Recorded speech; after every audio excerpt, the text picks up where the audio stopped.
شیخ میں x student ہوں engineer کا، الحمدللہ میں نے اہل حدیث کی دعوت قبول کی ہے، لیکن مجھے یہ پوچھنا تھا کہ بہت سے لوگ یہ کہتے ہیں کہ یہ جو انجینئر جیسے رزلٹ نکلتے ہیں اس جیسے لوگ یہ اہل حدیث کی دعوت کی وجہ سے ہیں، کیونکہ وہ لوگ اس سے دور کرتے ہیں تقلید سے، کسی کو فالو کرنے سے، اور کہتے ہیں خود قرآن و حدیث سمجھو، تو اس وجہ سے انجینئر جیسے لوگ جو قرآن و حدیث ڈائریکٹ سمجھنے کی کوشش کرتے ہیں اہل حدیث کی دعوت کی وجہ سے۔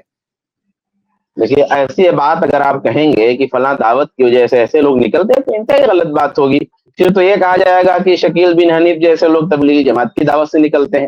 ہاں پھر کہا جائے گا کہ جو ہے بریلویوں کی دعوت سے فلاں فلاں جیسے کفریہ اور دجال قسم کے لوگ جو ہیں وہ نکلتے ہیں. پھر طاہر القادری نکلتا ہے، ان کے قادیانی یہاں کا تو پادری ہے نا. قادیانی کہاں سے نکل ہاں قادیانی بھی آپ جو ہے اس کو طاہر القادری بولتے ہیں وہ لوگ، تو پھر انہی کی جماعت سے نکلا ہوا ہے. تو یہ آپ کہنا کہ اہل حدیث کی دعوت کی وجہ سے ایسا ہوا ہے یہ غلط ہے. یہ تو الزامی بات ہو گئی. علمی بات یہ ہے اس سلسلے میں کہ اہل حدیث کی دعوت ہے کیا.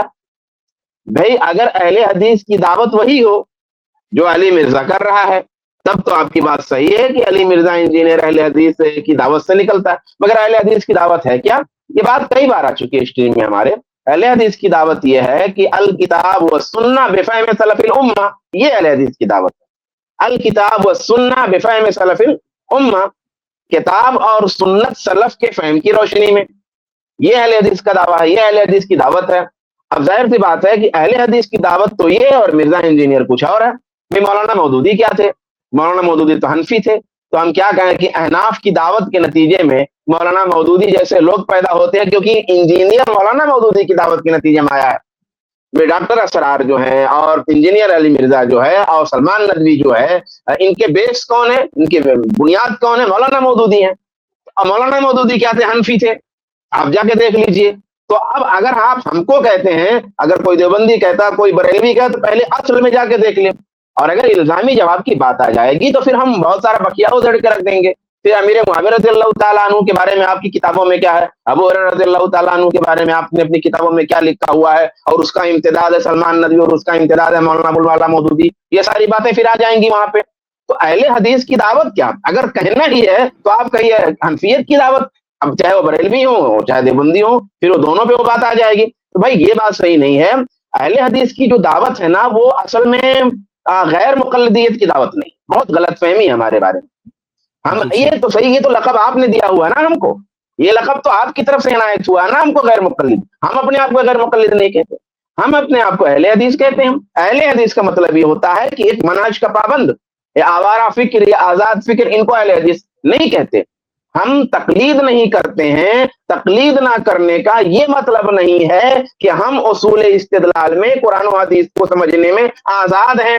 بغیر اصول کے، بغیر سلف کے فہم کے، بغیر علماء کی تشریحات کے، بغیر ائمہ کے اجتہادات کو سامنے رکھتے ہوئے اپنی طرف سے قرآن و سنت سمجھنے کی ہم دعوت ہرگز نہیں دیتے ہیں. اہل حدیث کی دعوت ہے نہیں، اور جب اہل حدیث کی دعوت ہے نہیں تو مرزا انجینئر اس دعوت کے نتیجے میں پیدا کدھر سے ہوگا؟ یہ اہل حدیث کی دعوت ہی نہیں ہے. اہل حدیث تقلید کی دعوت تو نہیں دیتا، لیکن اہل حدیث اس بات کی بھی دعوت نہیں دیتا کہ قرآن و سنت کو سمجھنے کے لیے کوئی اپنا معیار بنا لے. تو خلاصہ یہ ہے پہلی بات کہ وہ اگر پیدا ہوا ہے تو ادھر سے پیدا ہوا ہے، اگر یہ بات ہے تو. اور دوسری بات کہ ہماری دعوت وہ ہے ہی نہیں جس ٹائپ کا وہ پیدا ہوا ہے. پھر دو باتیں. اس کلپ کی فل ویڈیو دیکھنے کے لیے ہمارے چینل پر ضرور آئیں. آئی پلس ٹی وی نے ایک نیا یوٹیوب چینل شروع کیا ہے جس کا نام ہے آئی پلس ٹی وی اختلاف کا حل. اس چینل پر صرف اختلافی مسائل پر ویڈیوز آئے گی، لیکن دلائل کے ساتھ اور بھائی چارگی کے ساتھ.